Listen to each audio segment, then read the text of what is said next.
nice afternoon.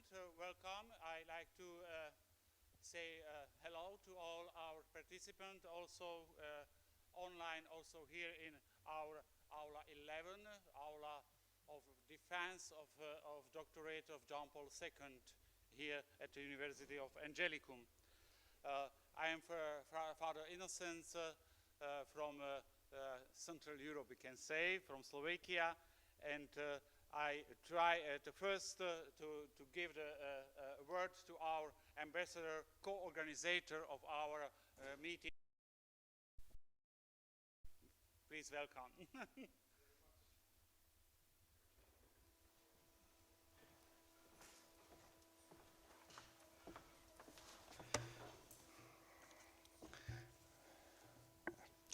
Excellencies, distinguished colleagues, the professors, dear friends, it's really a great honor for me, and I'm very proud to have this unique opportunity to open a conference at Pontifical University Angelicum dedicated to 19th anniversary of Professor Michael Novak, perhaps one of the most interesting intellectuals of 20th century, but for sure one of the most well-known Slovaks in the world, which was born on 9th of September 1933 in Pennsylvania as a grandson of Slovak immigrants, Michael John Novak and Irene Sakmar Novak, and remained for whole his life a Slovak patriot and advocate of our freedom.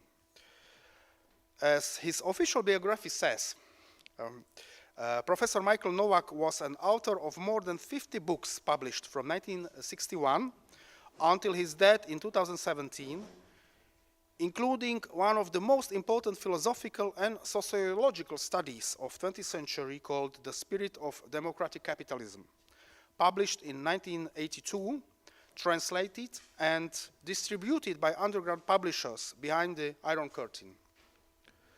For whole life of Professor Novak, this man of tradition and close friend and collaborator of St. John Paul II and President Ronald Reagan, has been a story of deep religious certitude and intellectual independence.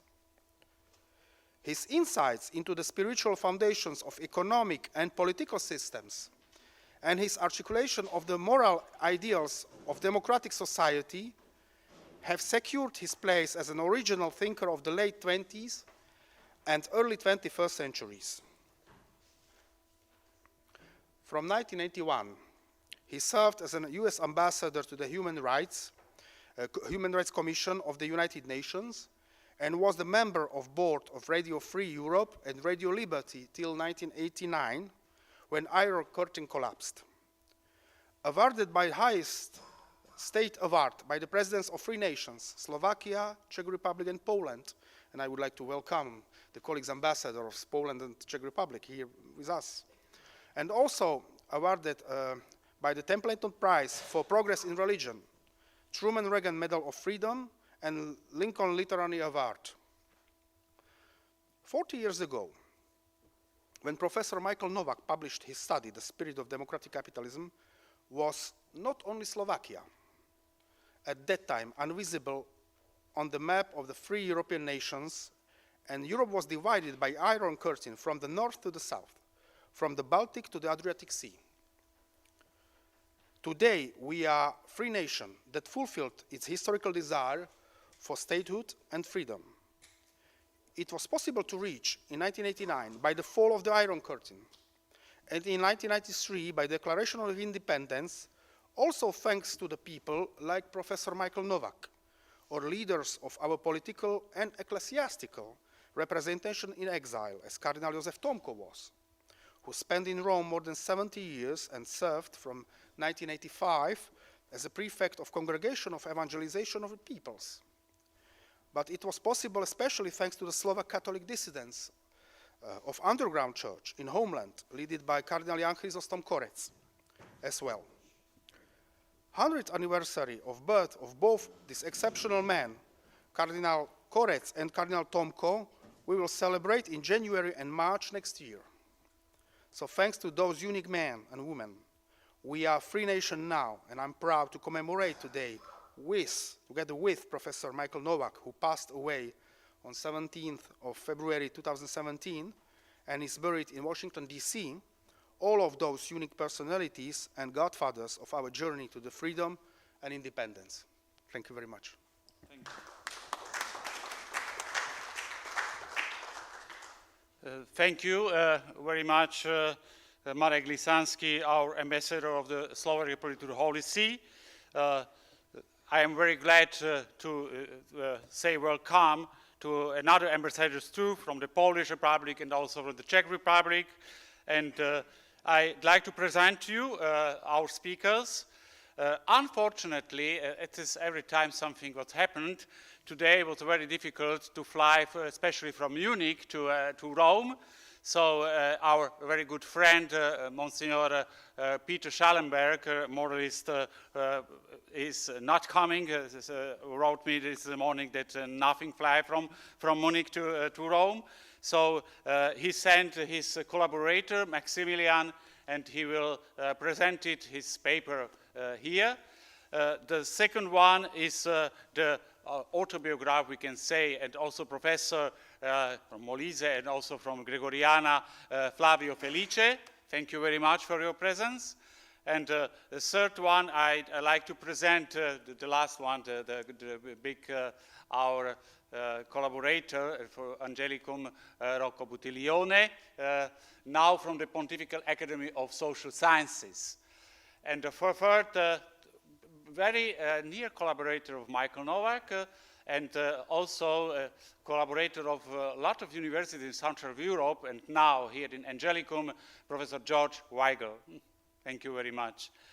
So I think we can start, and I try, because this introduction was very nice from our ambassador, I try to say only that Michael Novak was personally listened to by Pope John Paul II. They defended here in this aula his doctorate, and American President Ronald Reagan. His ideas have resonated from Central Eastern Europe to Latin America. To understand Novak's work, it is crucial to know his origins, family, and the environment in which he grew up. He was born on September 9th, 1933, in Johnstown, Pennsylvania, a coal and steel town. Novak's family history is a story of social uplift. I sit here, my ancestors were serfs working for a nobleman who lived in Spiš Castle in German Zipserland, Zips in today's Slovakia. All four of my grandparents were born in Slovakia and immigrated to America when they were very young. My father's family comes from the village of Dubrava, situated just below a mountain peak from which the ruins of Spiš Castle can be seen. Michael Novak wrote in 1991 in the preface of the Czech translation of his best-known book, Spirit of Democratic Capitalism. My mother's family came from the small, high-altitude village of Brutovce. In the spring of 1900, a group of villagers gathered at the church of Brutovce to pray the rosary for 16-year-older Benedict Sackmar. The young man walked to Bremerhaven, Germany, where he was about to sail by ship to America. Before he left, he attached a cross to a tree by the roadside. In 1974, his grandson Michael Novak discovered it there, although the road has already led elsewhere. It was the last time the authorities of socialist Czechoslovakia would allow him to enter the land of his ancestors. He did not return until after the Velvet Revolution. He appeared directly in Občianske Forum after the revolution by the meeting with Václav Havel. What I like to say for us, especially from the people from the Central Europe, ideas of Michael Novak were very important after that what he was living before. I was 27 years old engineer. I was secretly a Dominican brother in this time, And I remember very good on this time of passivity, of a hopeless time for the future.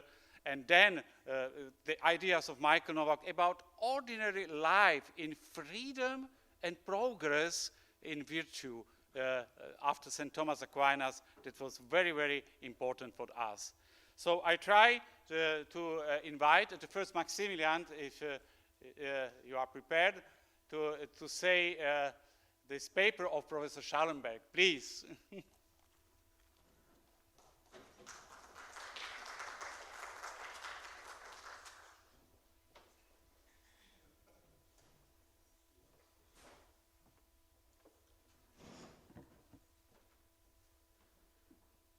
Thank you very much, everybody, for the opportunity to speak here today. Yes, as already said, I'm not Professor Schallenberg. Professor Schallenberg is my professor for moral theology. I work as his assistant, and he has a very high focus on the ethics of economy, and therefore also works a lot with the German reception of Michael Novak, which is also the topic of his paper. The German reception of Michael Novak in the face of the ethics of economics is interesting in that sense that the German ideas and ideals of economy in a flourishing society are quite different from the American ideas. So what he focuses on in his paper that he sent me is the 5 points that are most commonly wrote on, or the 5 points in the work of Michael Novak that are most commonly wrote on in German academia.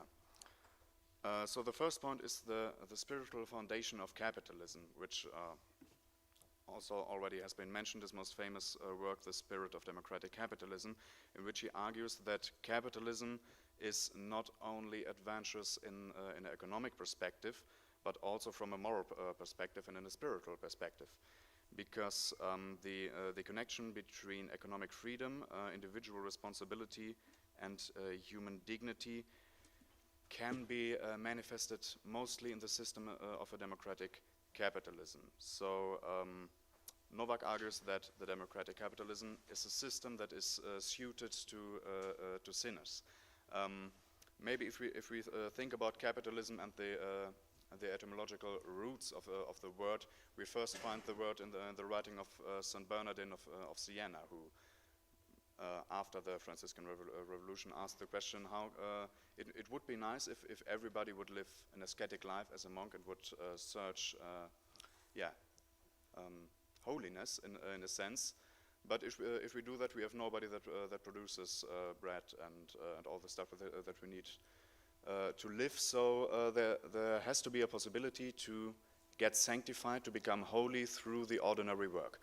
And then he basically laid the foundation for the work for the modern capitalist system, in which he says that the freedom in the economy that has the only mean to produce as much merit and as much profit as possible, and to then use that profits to support the poor ones.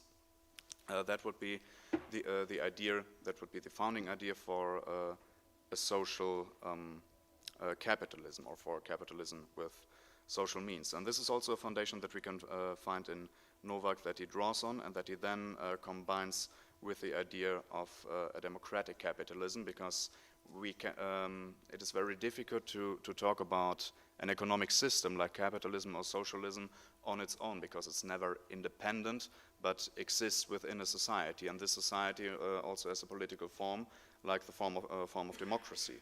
Therefore, capitalism within a democracy is very different from capitalism in a totalitarian system or in other forms of government. The second point are the moral foundations of society. So he also views democratic capitalism from two different perspectives. The one is the economic one, the other one is the social one.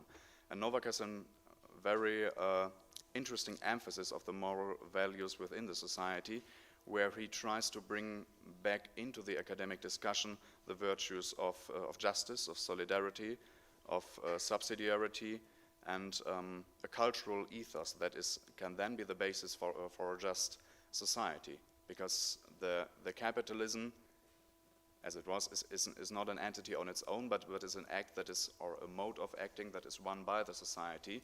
Therefore, the values of the society in the beginning, in the ground, already defined what will grow out of the system. So he does this combination of the morality of the society and, as a consequence, the morality of the economic system. The third point then, when the first 2 points become more concrete, is democracy and economy, where Novak argues that democracy and economy belong together and enrich each other, virtually. So he saw economy as an instrument for the promotion of individual freedom, as a means of flourishment for economic chances. So in a sense, he sees the economic system, like capitalism, not only as a fact, as a state of being, but as a chance that delivers the opportunity to modify it, and by the modification delivers the opportunity to bring justice into flourishing, to give chances to those who are disadvantaged within the system. So the cause for the richness of the nation is, according to Novak, the caput, the idea that out of far more intelligent minds that are able to make patents on, that are able to give the right on the product of a capitalistic system, like is an invention, like our inventions of engineering, inventions of technology, which are then licensable, and therefore become, in a sense, a common good, because after the invention is under a license that can be sold and that can be controlled, it becomes a common good that gives a share to everybody without diminishing, because everybody has now the opportunity to process it, but still within the rules of the democratic capitalism. So he saw this as the most efficient way to get the most poor in the world out of poverty, as a far better way, at least, than the socialist systems of his times, which failed in this aspect.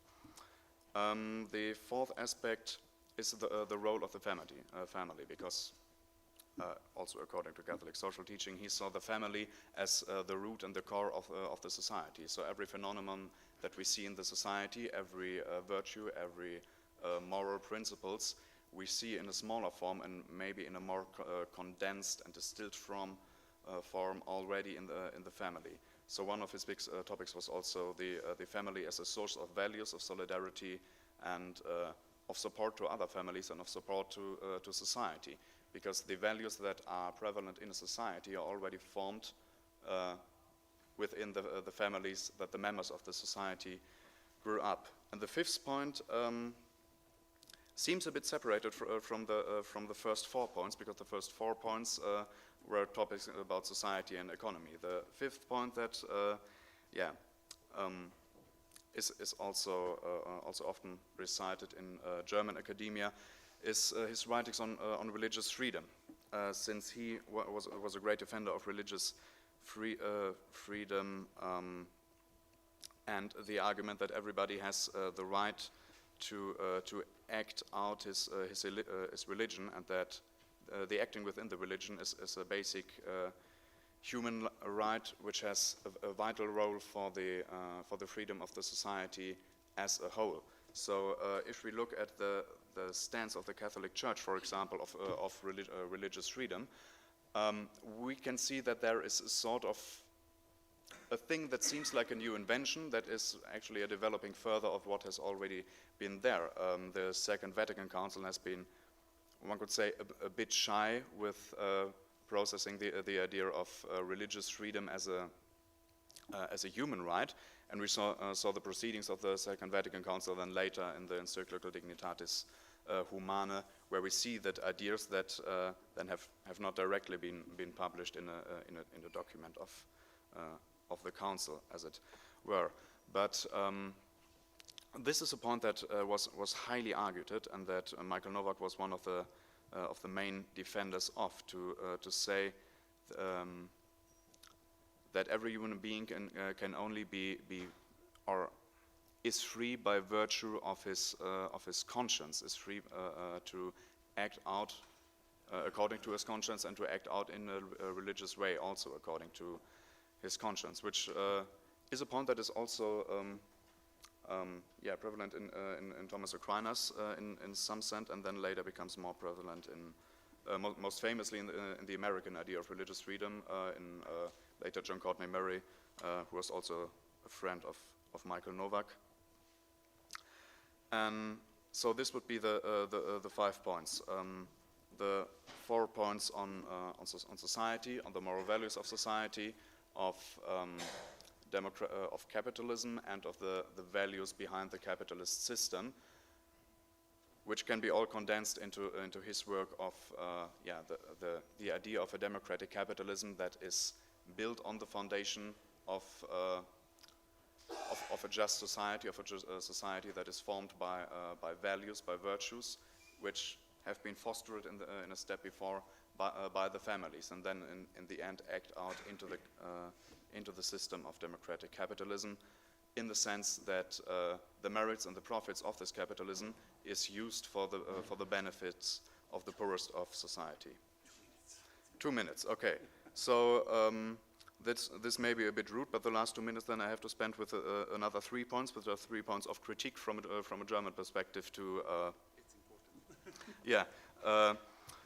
So from a German perspective, many scholars in academia argue that Novak idealizes the capitalism and doesn't really go into the negative consequences of some economic practicals. So if he puts his focus on the spiritual foundation of capitalism, the issue is that we often overlook the social injustices that appear within a system, because we are idealize the moral foundation of the system and thereby in a sense glorify it in an unjust way, which is not a bad thing in and of itself, but becomes a bad thing if we overlook the problems in that sense.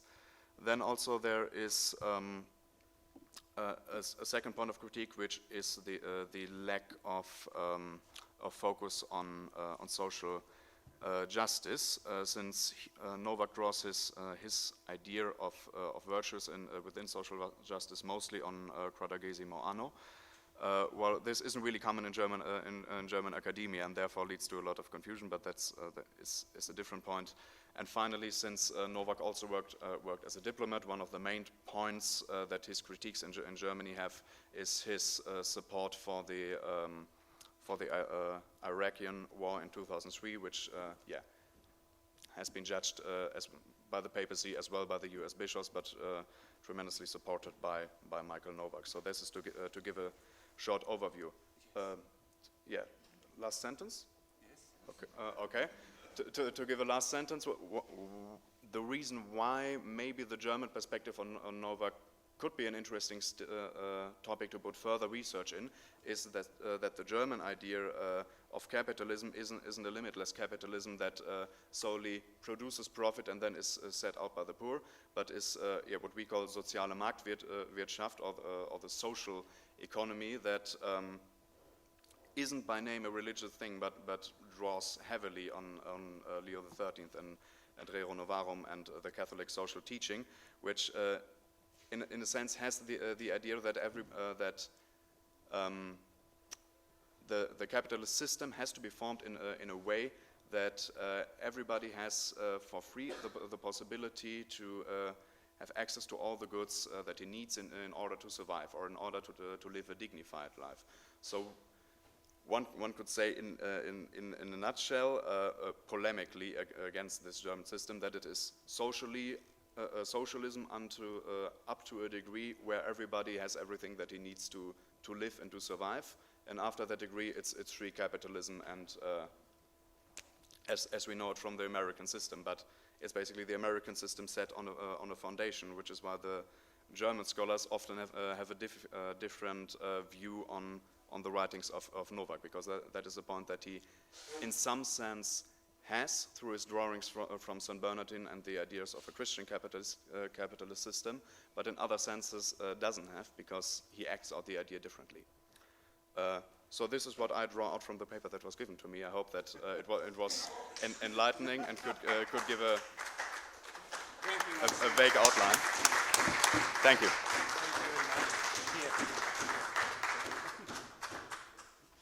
Thank you, Maximilian, a lot for exactly this German position, because it's very important for us, also here in Angelicum. I like to say welcome also to online spectators, especially to the family of Michael Novak, and the first Jana Novak, Jane, and Rich Novak, Ben Novak, and they are connected with us now exactly. And also to our colleague from the Czech Republic, Czech Academy of Science, from the Slovak Academy of Science, because we are made under the leading of Professor Gluchman from Prešov, a very nice double issue of the journal Ethics and Bioethics in Central Europe, now dedicated to Michael Novak, with 14 articles that will be published now in the Gruiten in Holland in this month.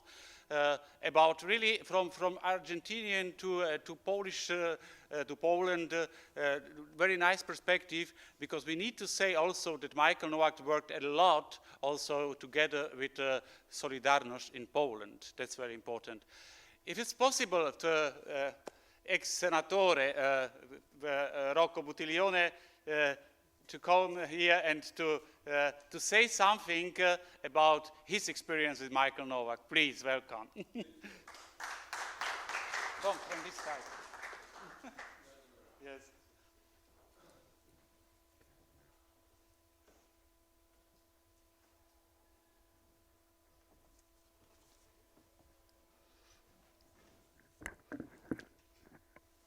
Thank you. Thank you for inviting me here. I must give a forewarning, a double forewarning. The first one is that I am an Italian. You know, Italians are always too talkative. And I have been a politician for several years in my life, and politicians can talk hours and hours without saying very much. But anyway, taking time. And the third is that I am a professor, and the professors are the worst of all. So please, give me 5 minutes. Yes, exactly. 3 minutes, 5 minutes, just to make a conclusion. The second forewarning is that I must beg your pardon. I have not a written text. I did not prepare my lecture, because I'm coming here right directly from my hospital when I have had surgery, 2 surgeries in 1 month.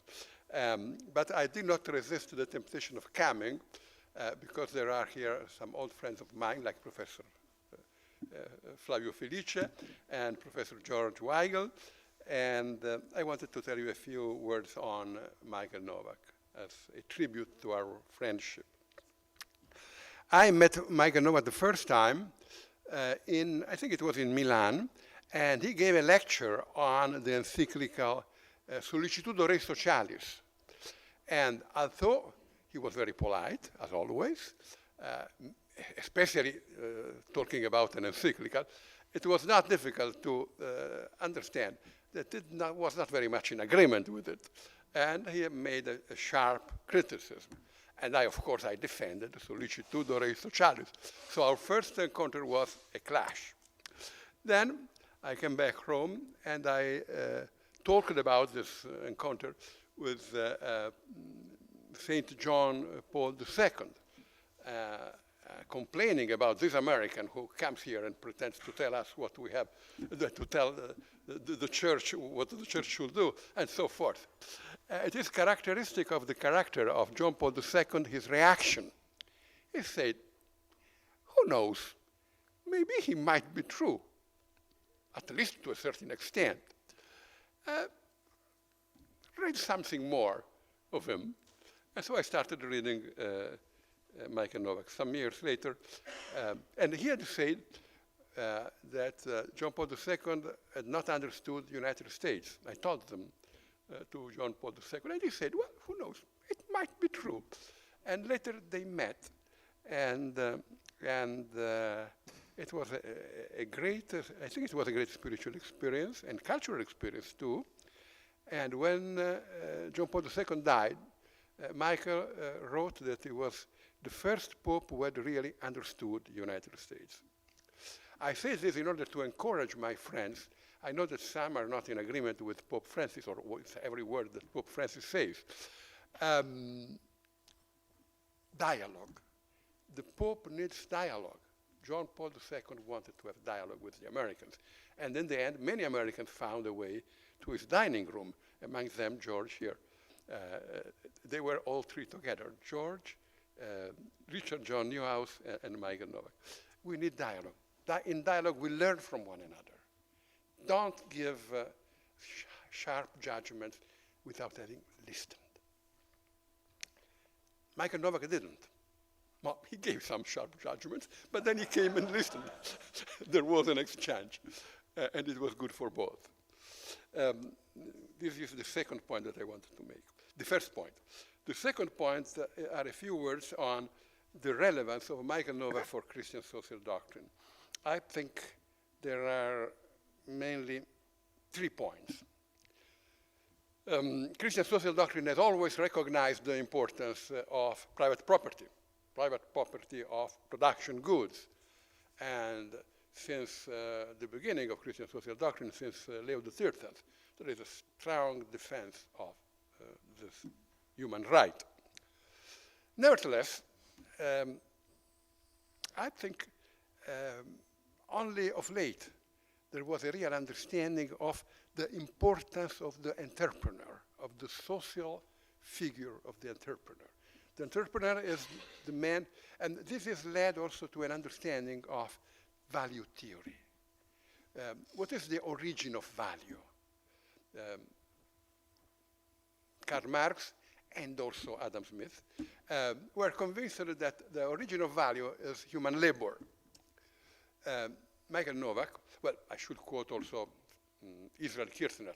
He was a friend, and he, to a certain extent, Michael has drawn something from the teaching of Israel Kirzner. Michael taught us that, well, no, that may be true to a certain extent, but it is not the whole truth.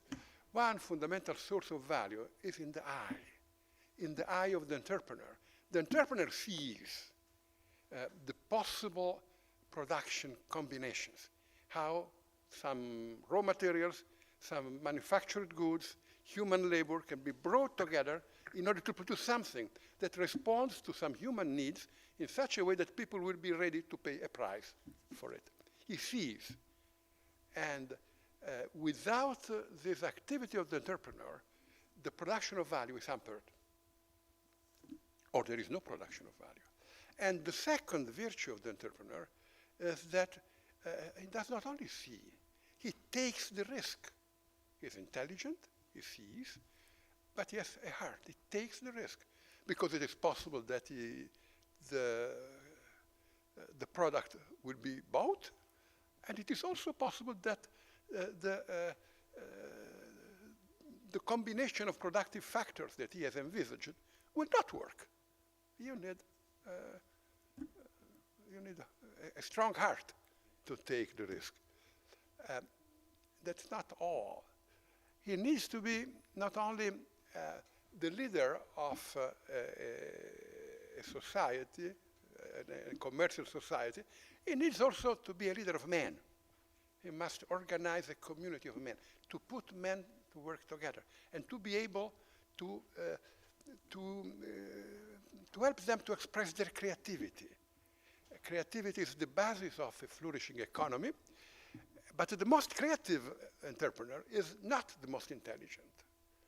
It's the man who can put to value and encourage the creativity of his collaborators.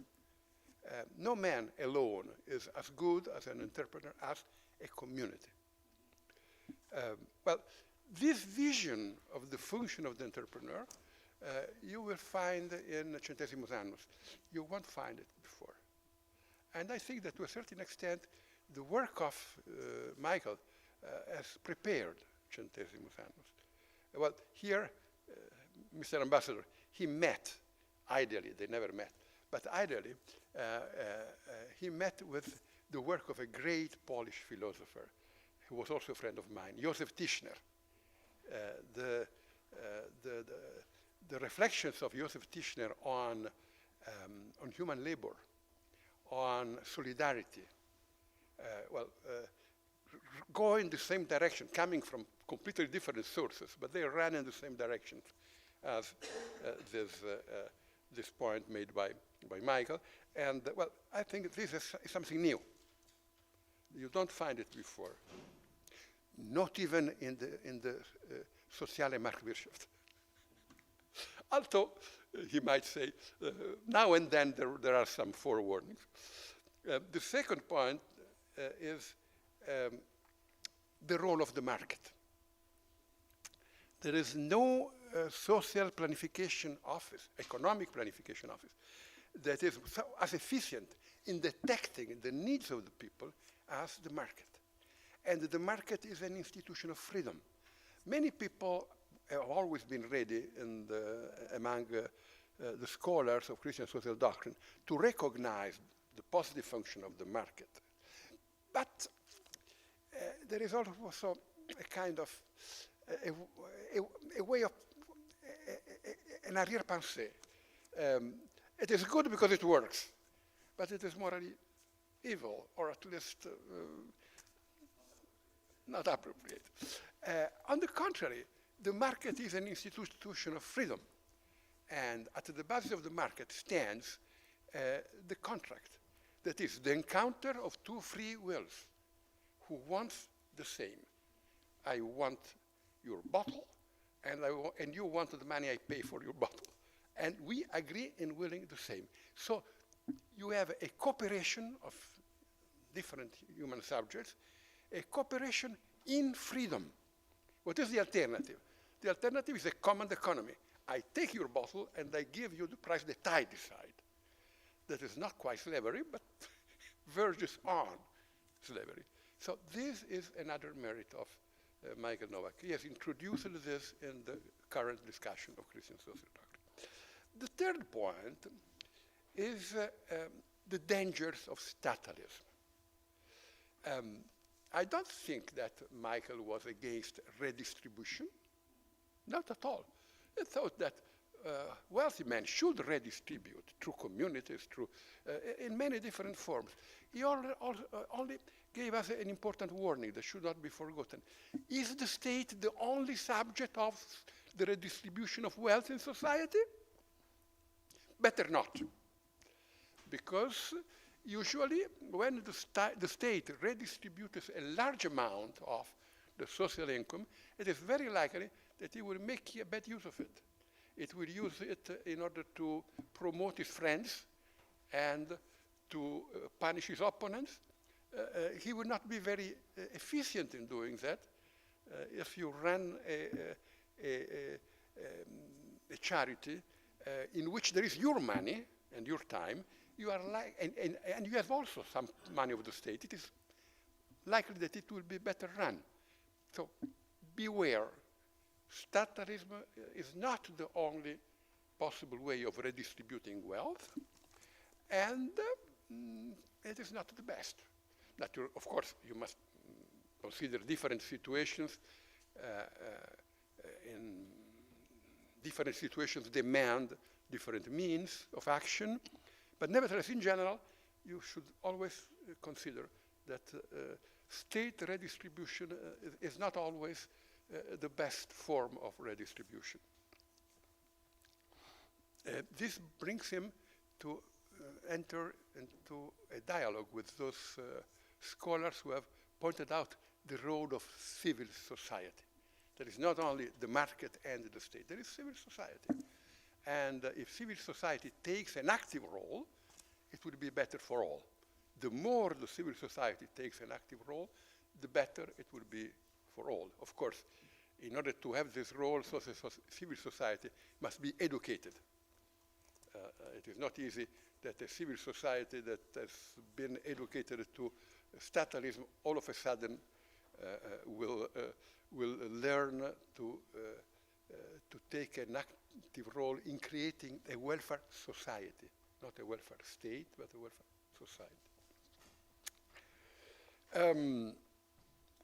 Another friend of mine, Professor Massimo Borghesi, has written a book in which he criticizes strongly Michael. He accuses him of being against of Pope Francis. On this point, I wish to say two things.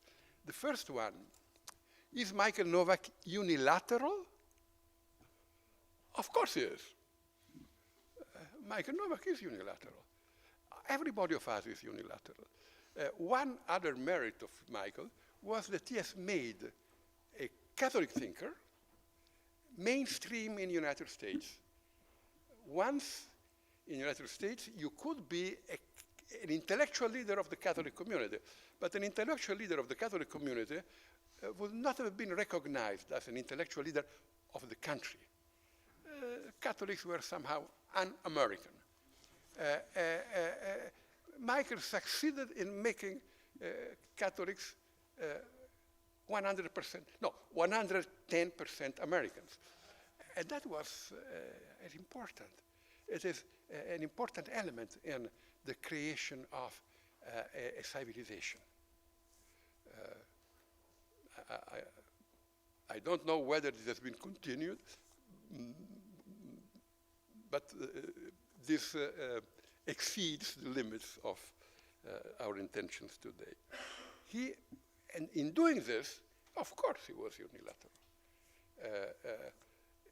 And here I wish to, well, old professors always quote their friends. So let me quote another friend of mine, who was Alberto Metol-Ferré. Alberto is the main philosopher of Pope Francis. Well, he died, but he was the main philosopher of Pope Francis. Alberto was a socialist. I always desired to put Michael and Alberto together at the same table. They would have struggled tremendously against one another, but many fruitful ideas would have come out of that. And Alberto, now they have published the first volume of the writings of Alberto Metol on the history of the church, with my introduction. And Alberto says that Christianity needs to enter into the culture of a nation. In doing this, it is unavoidable that it will be unilateral to a certain point. And what is the Catholicism of the Church? What is the role of the Pope? That in the dialogue with the Pope, each unilaterality is brought to the dialogue with the others in such a way that nothing of what is good will go lost. So let's continue on Pope Francis. He was intensely American, and this means that he could not be omnilateral. Nobody, not even Italians are omnilateral. That's impossible. He was unilateral, he was. His idea of capitalism was, to a certain extent, conditioned through his American experience, of course. 5 minuti, arrivo alla chiusura. Of course it was. But a short time before he died, we have taught together in the Franciscan University in Steubenville, Ohio. And we have spent a lot of time talking about Pope Francis. And after that, Michael wrote a very good article on Pope Francis. He says, well, you must understand that words have not the same meaning throughout the world. Many misunderstandings arise out of the fact that words change meanings.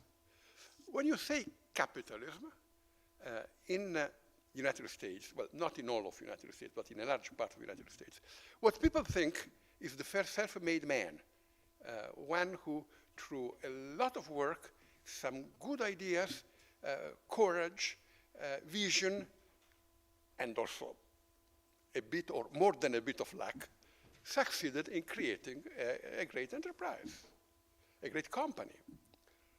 When you say capitalist in Argentina, people think of a landowner who has inherited his land, who has corrupted the politicians, who has created a monopoly situation in some sectors of the industrial market, and is wealthy because he has power. This is the history of the United States.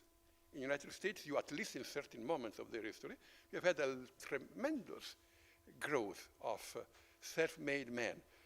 Perhaps not all owners of big companies, but a lot of people who arrived there and were poor, and through their work they could become, if not rich, at least well, wealthy enough to support their family and to be happy. In Argentina, this is not the case. In many countries in the world, this is not the case. We must learn to understand each other. And we must learn how can we find paths to development that are the best. Paths to development based on state intervention did not work very well. We know that instruments of the market economy have helped people to grow. To grow with disequalities, yes. And then you, the church, the Dominicans, should preach to the people the need of redistributing, not always through the state, better if through their own decision and through the channels that they create. But, well, Michael was unilateral. And we must bring him in a dialogue with people who come from different experiences. And if they succeed in understanding each other, then we make one further step forward towards a more, a Christian social doctrine that corresponds more to the intentions of the church. And up to now, there is a problem. The dialogue that existed between John Paul II and the Americans does not exist, or no, is not equally intense between the Americans of today and Pope Francis. And every one of us should try to give a contribution in order to make this dialogue more possible, easier, that would be fruitful for the church and for all of us. Excuse me for the time I've taken. Thank you.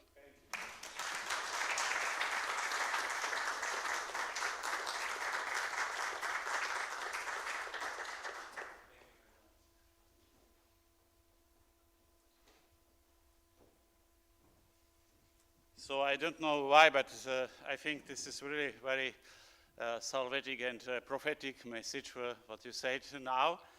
I remember also in our double issue about Michael Novak, my co-editor, Professor Michael Pekeljuk from Catholic University of the United States, spoke a lot about corporations.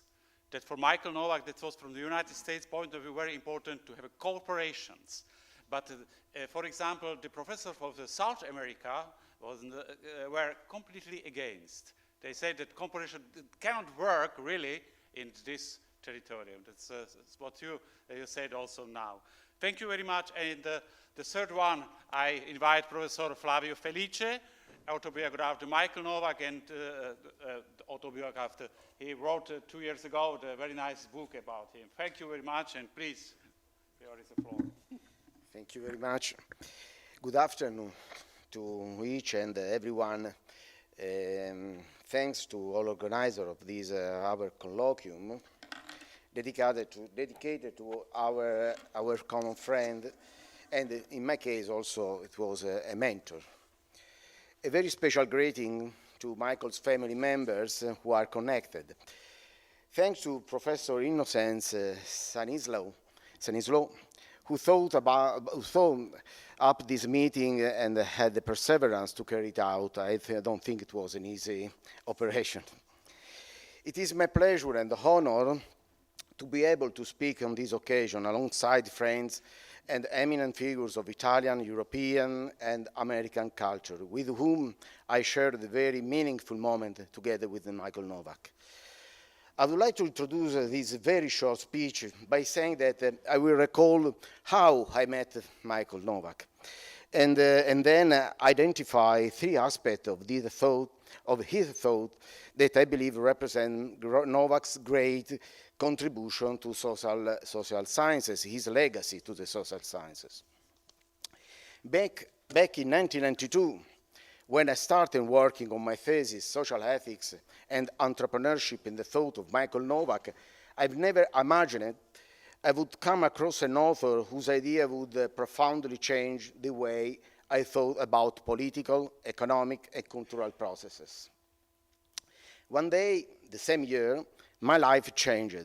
As a young political science student of Italy's University of Teramo, it's a little town in the middle of the country. It was a particular day. It happened when, after taking an exam in political philosophy, and I marched right over the Institute for the Critical Political Theory and History to ask to Professor Rocco Buttiglione to direct my thesis. Imbued with anti-classical liberal biases, I asked Professor Buttiglione to help me develop a thesis on ethics and economics. He showed immediate interest in my proposal and suggested I read 4 works. One of these was Michael Novak's The Spirit of Democratic Capitalism, one of his most important books. Slowly, I became ever the more engrossed in the daily epiphanies I experienced upon reading Novak's books, the Austrian School of Economics classics, and many social encyclicals. As I was preparing to turn in my thesis outline, together with Buttiglione, I decided to tighten my focus on Michael Novak's political and economic philosophy. A few months before I defended, by coincidence, I read in the Italian newspaper Corriere della Sera that within a few days, Novak himself would be coming to Rome to present the Italian edition of his book, The Catholic Ethic and the Spirit of Capitalism. It seems like the right opportunity to meet him. And in that occasion, I met George Weigel, that presented his book, The Final Revolution, Father Richard John Neuhaus, that presented his book, and Professor Darian Tiseri, that then adopted me from an academical point of view. It was at the end of his book presentation that I rustled up the courage to introduce myself to Novak. I talked to him about my research on his writings, and he seemed enthusiastic. He left me his business card, and he said he would be available for any necessary clarifications, and asked me to send him a copy of my thesis once it was finished. After I turned my thesis, I sent a copy to his office in Washington, D.C. at the American Enterprise Institute. Novak wrote saying that he had greatly appreciated my research and proposed that I come work with him as a visiting scholar. I happily accepted the position as an Abramson fellow at the American Enterprise Institute and would contribute to a research project called Investigating American Social Thought. I arrived in Washington, D.C. on September 8, 1996. 3 days later, I got set up in my office right next to Novak's own workspace and that of his closest collaborator back then, Brian Anderson. Regarding my research and acquaintance with the cultural milieu revolving around AEI, American Enterprise Institute, one of my best memories was participating in the Fire of Invention lecture series, hosted by AEI. It was during these meetings, attended by about 30 scholars and business leaders, that Novak reported on the result from one of his studies on business and civil society. His talks were later edited together with the discussion content, forming chapters of a new book under the same title of the lecture series, The Fire of Invention, Civil Society and the Future of the Corporation. Toward the end of this, my first experience in America, I promised Novak I would collaborate in his bridge building among the political, economic, and cultural orders. I said I would be willing to work under his mentorship, Novak being the leading exponent of this particular synthesis while helping to build up the civic culture of Italian classical liberal Catholicism. So we immediately got to work, following my own intentions and those of Novak, while uniting that Novak liked to call the Catholic Whig tradition to that of Italian classical liberal Catholicism, as embodied in the thought of Antonio Rosmini and Luigi Sturzo. We published the Italian edition of some Novak's key works, L'impresa come vocazione, Business as Calling, a collection of essays titled Spezzare le catene della povertà, Breaking the Chains of Poverty, Coltivare la libertà, on Cultivating Liberty, Il fuoco dell'invenzione, The Fire of Invention, and at the last, Noi, voi e l'Islam, The Universal Hunger for Liberty. Particularly regarding the historical and cultural context, I would like to mention how Novak thought develops during his passionate and most original research, while trying to establish a renewed relationship between the entrepreneurial spirit and the Catholic Church's contemporary social doctrine, as John Paul II had begun in his encyclical Laborem Exercens, 1981, Sollicitudo Re Socialis, 1987, and Centesimus Annus, 1991. The historical and cultural background shows by why Novak calls for the need of each generation to fight its own battle for freedom, while responsibly choosing to uphold the principles on which free society are built, since both democratic systems and free market suffer whenever these moral principles are in crisis. Now, a first aspect I would like to emphasize, according to Novak thought, is related to the idea of order and history. The emergence of capitalist systems and their ability to withstand crises that arise with them, as for example, when the wealth they are capable over time causes certain forms of corruption. Essentially, Novak argues that the sound viability of any republic inspired by the ideals of democratic capitalism, beyond and even prior to its constitutional setup, depends on the willingness of citizens to practice to self-control and a firm sense of civic responsibility. It is at this level of the discussion that Novak introduces the notions of order and history, which fully recon Hayek and Popper's critique to constructivism and historicism. And altering the term emergent probability, this expression was made by his Jesuit teacher, Bernard Lonergan, then Novak reframes it according to a plurarchical and contingent perspective, which, in brief, means when we are often not able to find answers to problems, we are forced to choose blindly. It is in such experience of our personal limitations, ignorance, and even relative nothingness that Novak notes we began to manifest a deeper awareness and appreciation of transcendent and possession of inalienable human rights. A second aspect concerns the redefinition of the notion of social justice. Novak says that there is no concept in ethics and political philosophy greater need of clarification and critical analysis than social justice.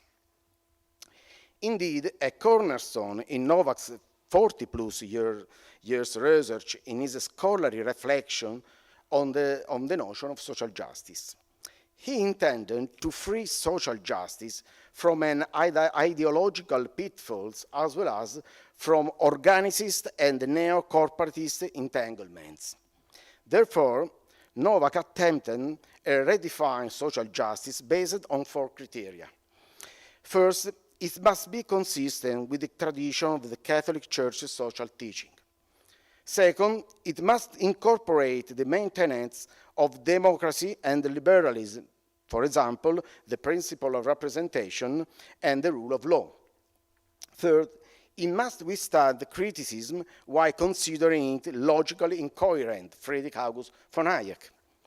And fourth, it must be inclusive and non-partisan, since anyone may contribute to the common good, not only the state, but local community, nations, and international community, civil society, both in the public and private spheres. Lastly, Novak places the principle of subsidiarity at the very heart of his attempt to redefine social justice, but in its vertical, both in its vertical and horizontal dimensions. Now, a third aspect. A third aspect is that of business as a calling, the title of one of his most important and successful books. It's one of Novak's essential theses woven to his entire body of research and to which he devoted much of his intellectual life. His perspective on enterprise is that among the orders that participate in the subsidiary articulation of free society is the community of entrepreneurs. Novak's theory of entrepreneurial action takes into consideration certain cardinal values and gifts that entrepreneurs offer as their own specific contribution to the building of a free civil order. These virtues are creativity, love of community, such as solidarity, and practical realism. It is in this theoretical context that Novak acknowledges that the cultural leadership role played by John Paul II, who, in his 1991 encyclical Centesimus Annus, offered a view of business culture and the free market that was disengaged from utilitarian interpretations and entirely in keeping with the tradition of the Catholic social church. Doctrine. The political relevance of this perspective is clear. Entrepreneurial virtue also depends on the fact that citizens are not mere subjects. Hence, they are called not only to promote their own flourishing and that of their loved ones, but do so as a sovereign ruler in their direct responsibilities for realizing the common good. Being free and sovereign citizen entails first and foremost, reliability, assuming one's duties while aware that the essence of freedom is self-determination, that is, the inalienable ability of a person to assert that he is capable of making his own decisions. To conclude, I will briefly mention Novak's influence in the social sciences and the square public opinion, above all, of course, in the Italian public opinion, and this is, of course, also my personal opinion. Attempts have been made to assess the situation and consider the many criticisms thrown at Novak, especially from various, what I call various traditionalist Catholic circles that frown at Catholic being promoters of the democratic and classical liberal ideal. These are the same traditionalists who often find refuge in models based either on a far from idyllic past, on a pretentiously constructed future, who hopefully fall prey to a cruelest of ideologies. Indeed, Novak was, in my opinion, one of the greatest interpreters of social pluralism. He was a standard bearer of Sturzian plurarchy, the principle of plurarchia from Luigi Sturzo. This implied his uncompromising rejection of utopianism, as well as certain forms of social reductionism that tend to cherry-pick one of the three systems in his balanced approach: a rule of law-based democratic society, a free market economic system, and culture political pluralism, free from hierarchical and standardized higher authority. On February 17, 2007, Novak passed away. I remember I had spoken to his secretary, Elizabeth Shaw, only a week before his passing, since he said that we had set up a date to meet for a series of seminars beginning on March 8 in Washington, D.C. at the Catholic University of America's Business School. Unfortunately, that final encounter never took place. And I regret not seeing him one more time to show my affection for him and to thank him one last time for all he had done for me. I want so much to show my sincere gratitude once again for all the opportunity he gave me. So now I say from my heart to the heaven, thanks, Michael.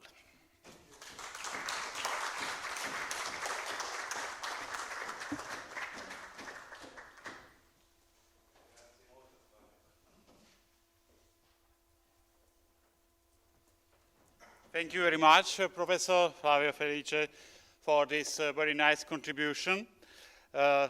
So I think we proceed to the end, but not to the end also of our colloque of study, because our the Diplomatical Corps have another meeting in Vatican 5:30 with Monsignor Gallagher. But we have also, after the last contribution of Professor Weigel, I try to invite you, everybody, to our cafeteria behind me, some meters. They prepared also refresh what is offered by our rector of our university. So, Professor George Weigel, floor is yours. Thank you.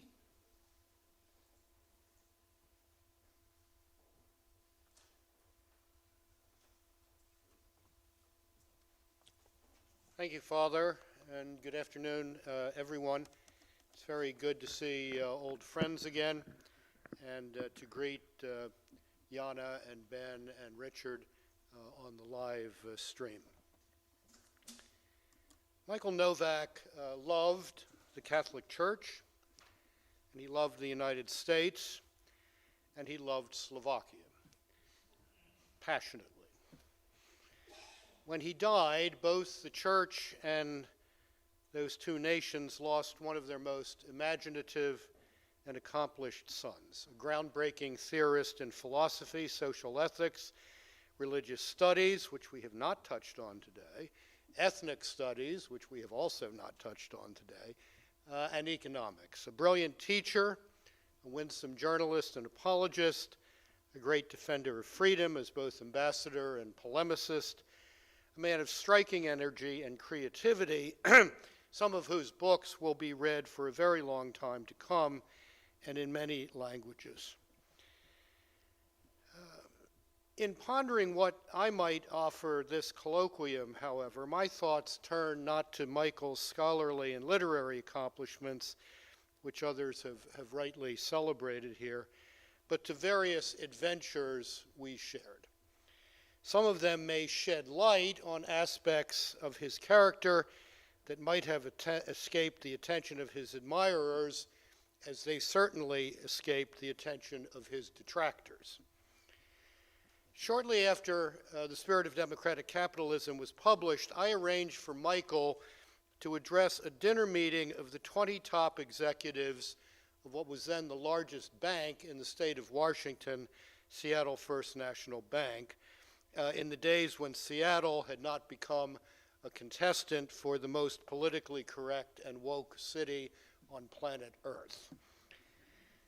Contesting that with Portland, Oregon at the moment, but it's a close thing. I doubt that many of the leaders of that bank imagine themselves to be anything but bottom-line businessmen, skeptical of intrusions by intellectuals into their domain. Yet within a half hour, Mike had them thinking of themselves and thinking of free enterprise in an entirely new way, as a moral system, a human ecology, in which habits of the mind and heart counted for as much as balance sheets. Terms like sin, pluralism, practical wisdom, and the communitarian individual were not staples, I don't think, in the executive dining room conversations of that bank before that night.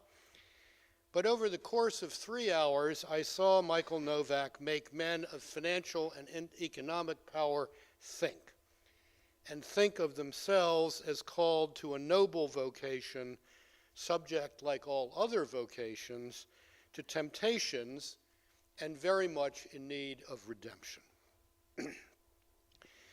When I moved to Washington, D.C. the following year, I quickly came to see how Michael Novak and his good friend James Billington, then the director of the Woodrow Wilson International Center for Scholars, where I was spending a sabbatical year, were making the American capital an environment in which religiously informed moral reason was in play, as in no other great world center. Jim Billington did this by quietly ensuring that Wilson Center fellows included theologians and religious philosophers with a feel for making their discipline applicable to the contingencies of political life, and then putting them in touch with the town's decision makers. Michael did it by being himself in conversation with a wide range of Washingtonians, and by helping make the American Enterprise Institute a think tank, excuse me, where what I might call the software side of the democratic project was scrutinized for its weaknesses, and where possible improvements informed by the biblical view of the human person were imagined. There was nothing like this then in London or Paris, and there isn't today. But there is, or at least there used to be, in Washington, and that is in no small part due to the work and personal example of Michael Novak. Then there was a memorably dreadful evening in Naples. Not Naples, Florida, Naples, Italy. In the early 1990s, Michael, Richard Newhouse, and I all had books published in Italian editions by Mondadori. And the firm's chief, the estimable Leonardo Mondadori, whose ardent Catholicism coincided with a social circle that included Bianca Jagger, insisted that we all come to Italy for presentations of our books in various forms. This is the meeting that Flavio just referred to. The Roman event, presenting our translated books geared to the Italian press, took place in the Collegio Teutonico inside the Vatican, and was my first introduction to the fact that the border between fact and fiction in Italian journalism is, to put it gently, porous, and in some instances non-existent. Richard was talking about his book on John Paul II's great encyclical, Centesimus Annus. Michael was talking about his new book on Catholic social thought. I was talking about my book on the role of the Church and the Pope in the collapse of European communism. Yet in Italy's newspaper of record, the Corriere della Sera, all of this was presented as a devious plot to gin up support for playboy gazillionaire turned politician Silvio Berlusconi. Even worse, though, awaited us in Naples, where Leonardo Mondadori had arranged for a more academically focused session at which 3 Italian professors, not Professor Buttiglione, who somehow escaped this evening, 3 Italian professors would discuss our books with us and then with the audience, or at least that's what we thought.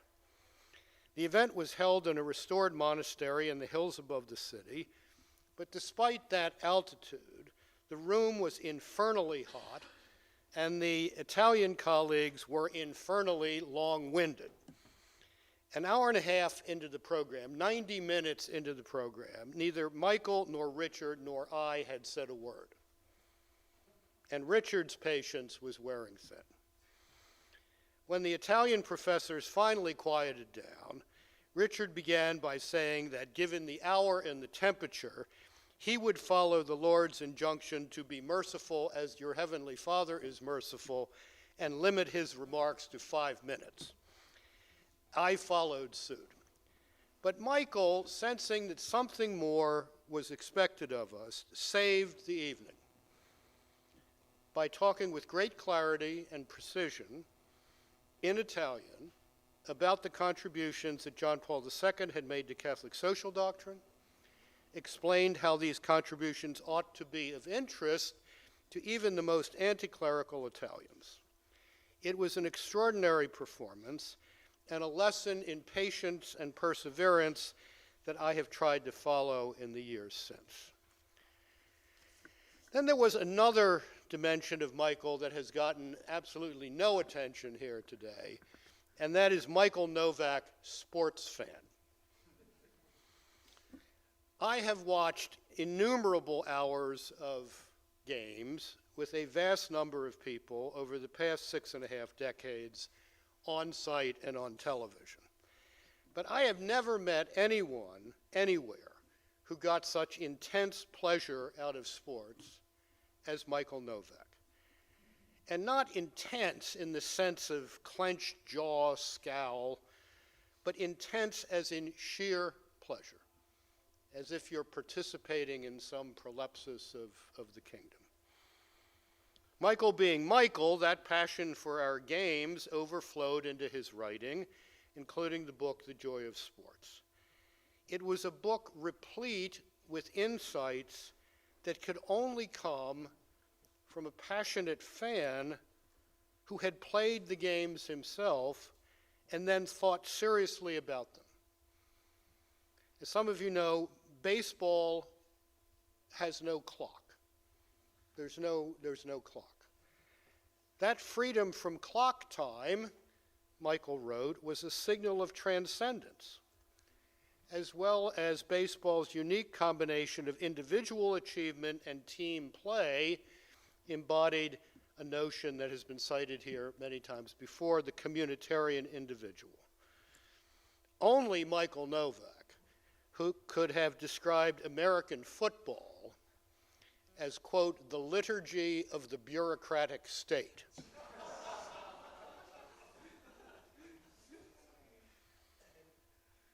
When Michael died, the thought of never having the opportunity to watch another game with him, swapping stories and second-guessing managers and coaches and referees, was not a happy one. But if heaven is indeed the perfection of earthly goods, Michael and I will pick up that conversation in a place where instant replay is not necessary, because the umpires and referees always get it right. And finally, and perhaps most importantly, there was Michael Novak, the teacher. In 1992, Michael and Rocco started a summer seminar in Catholic social thought, which he handed over to me, Michael handed over to me in 1999, and that continues three decades later in Krakow. We will have our 32nd meeting in Krakow next summer, God willing. As various ailments began to wear away at his physical capacities, Michael stopped coming, Krakow, while a totally wonderful city, not being very friendly to people with some difficulties getting around in wheelchairs. But a few years before his death, Mike called me up and asked if he could participate again, if just for a few days, and I readily agreed. The economics section of the program, of which he was once the star, was being covered by others, so Michael spoke about his first love, philosophy, and the modern experience of nothingness. He was not a histrionic lecturer, but his soft and rather high-pitched voice, surprising when you first heard it coming from such a big man, had a mesmerizing quality. And my colleagues on the faculty began to understand why Michael had been voted Professor of the Year 2 of the 3 years he taught at Stanford University. But it was less his lectures than his interactions with our students, young North Americans and Central Europeans, all doing graduate studies, that I found most striking. They competed to push his wheelchair along the cobblestone sidewalks of the city and jammed into small restaurants to have lunch with him. He always had time for any number of questions. And in addition to what he brought to our work intellectually, he offered a model of patient counseling and courteous listening that our students will long remember. It was only then, more than 30 years after we had first begun to collaborate, that I came to understand that Michael, author, intellectual, diplomat, counselor to presidents, and friend of a pope, was first and foremost a teacher. What gave him the greatest satisfaction was seeing others get the light of understanding in their eyes and the joy of discovery on their faces. He would, I think, be willing to be judged by the world on that, his vocation as a teacher. And the judgment, if just, would be a very favorable one. At the end of Chaim Potok's beautiful novel, The Chosen, which is about Eastern European Jews translated to the United States in the aftermath of the Second World War and the Shoah, a Hasidic sage, Rabbi Saunders, concedes reluctantly to his son Danny's determination to become a psychologist and says that the gifted young man he had hoped would succeed him in the rabbinate would be, quote, a tzaddik for the world, what Yiddish refers to as a healing teacher, a tzaddik. That was Michael Novak's vocation too. His vocation was to be a tzaddik for the world. Those who never grasped that, including, if I may say, Professor Borghese, missed a great deal of what was best about American Catholicism in the late 20th and early 21st centuries. Those of us who benefited immensely from his friendship and tutelage remember him with affection and gratitude and hope that the judgment of history will be a kind one on his extraordinary accomplishment. Thank you.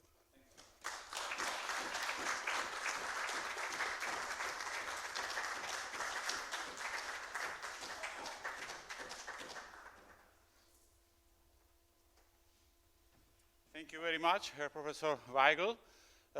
So we have still 5-6 minutes if you try to make a question for this journey of study, for this colloquium. I don't know if someone tried to say something or make a question. Please come here. Because we are also online, please, from this side. Yes.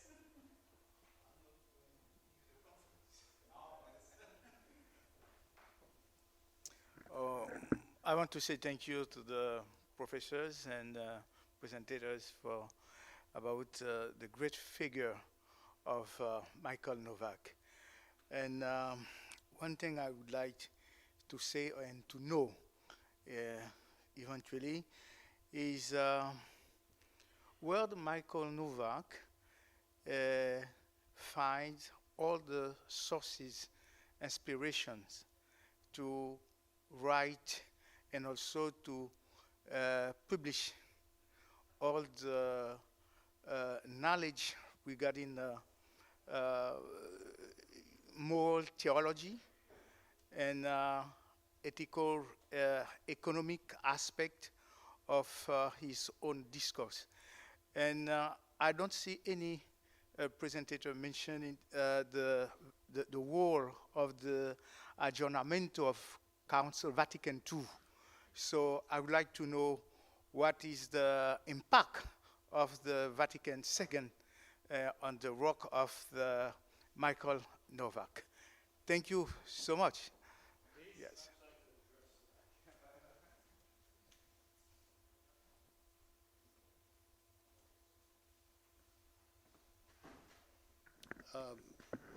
Mike and Karen Novak, recently married in those days, were here during the council. Michael was working for Time magazine at the time. He wrote a very large book that was actually a collection of his conciliar journalism expanded into a book called The Open Church, which I had an opportunity to look at again a couple of years ago when I wrote my own recent book on the Second Vatican Council called To Sanctify the World. I think Mike's view of the Second Vatican Council was exactly the same as John Paul II's. This was the greatest gift of God, of the Holy Spirit, to the church in the 20th century, but it had to be interpreted as a council continuing and developing the tradition of the church, not as a council that had the authority to reinvent Catholicism all over again. He was very much a man of what then Cardinal Ratzinger, now later Pope Benedict XVI, would have called the hermeneutic of reform in continuity with tradition, not the hermeneutic of rupture. Or to use a present term, Mike understood the Catholic Church does not do paradigm shifts. Catholic Church does not do, if you think the Catholic Church does not do paradigm shifts, does do paradigm shifts, you need to go back and read Thomas Kuhn, who invented the notion of paradigm shift to explain certain scientific revolutions. What the church does do is develop its self-understanding, what John Henry Newman called the development of doctrine, and he articulated 7 notes for telling an authentic development from an inauthentic one. That was the whole program, as I understand it, of John Paul II and Benedict XVI, was to give the council an authoritative interpretation as a council of reform and renewal and development in continuity with tradition. And that is certainly what Michael and I and others have tried to do in the United States over the past 30 years. So he was deeply influenced by the council, but not the council of the media, even though he was in the media in those days. He, if I may say, transcended that dimension of his existence and did write, for example, a very important and beautiful and still worth reading book on the Nicene Creed. So.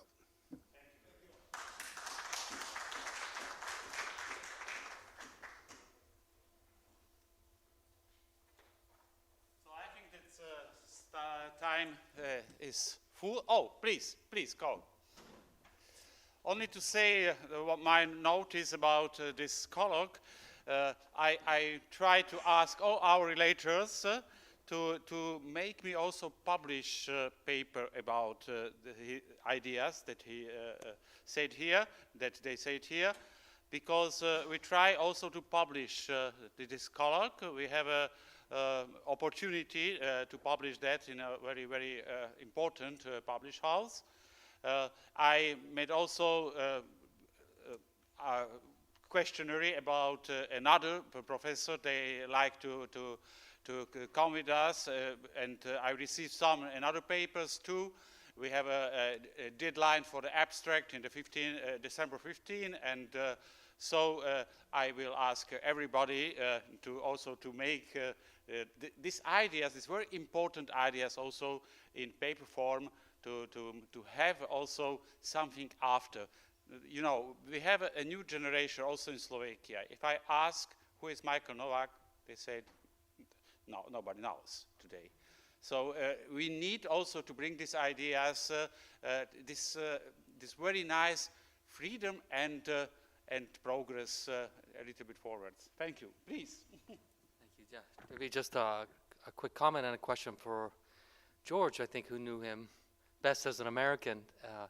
You know, at the Acton Institute, which I direct here in Rome, our highest academic prize is the Michael Novak Award, which is has an amount worth $15,000, which we invite you to apply. The applications go out in a month or so. I'm not here to give publicity necessarily, but you know, knowing Michael personally a bit, and most of all professionally, I found himself always a bit itchy or allergic to being called a conservative. As I think Michael, and the reason why we give out the award at the Acton Institute is that he was a person who was able to see things in a very holistic, integral, left and right approach. In fact, his autobiography is writing from left to right. So my question to George is, he seemed, Michael, as a person that I knew him personally in the few years that I knew him working with Acton Institute, had a very gentle soul, a very big heart. And I think the question today, or this new paradigm that Pope Francis is asking for in terms of theology and understanding our faith, and maybe perhaps having a new kickstart to promoting the faith, is should we be starting with our hearts and not with our minds? Is Michael a role model on that? Right? Should we really start from the left and then work to the right? Is that the right procedure? Thank you very much. Yeah.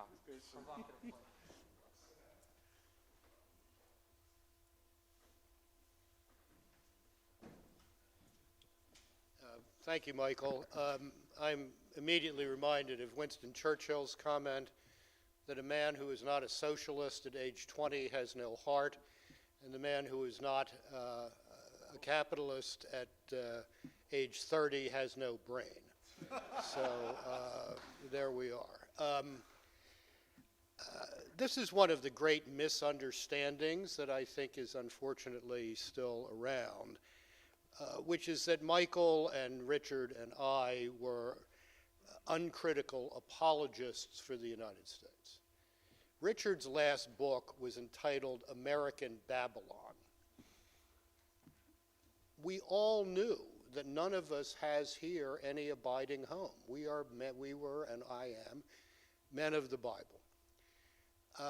And I think over the past 20 years, as American political culture has deteriorated in really quite disturbing ways that you all are now able to watch,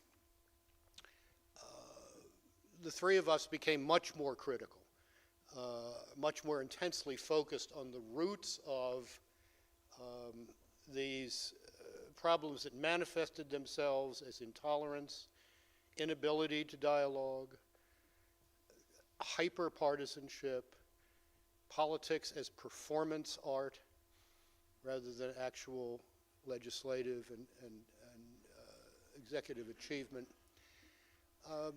Some of what we stood for, we have at least theoretically won on. All three of us were deeply involved in the pro-life movement. The Supreme Court's decision of last year, reversing the court's mistake in Roe versus Wade, was the accomplishment of an enormous number of people that I think Michael and Richard would have found as satisfying as I did, because we know that some of those justices were men and women informed by a deep sense of both constitutional rectitude and moral seriousness. But I think Mike and Richard would be at least as appalled as I am by the state of American politics today.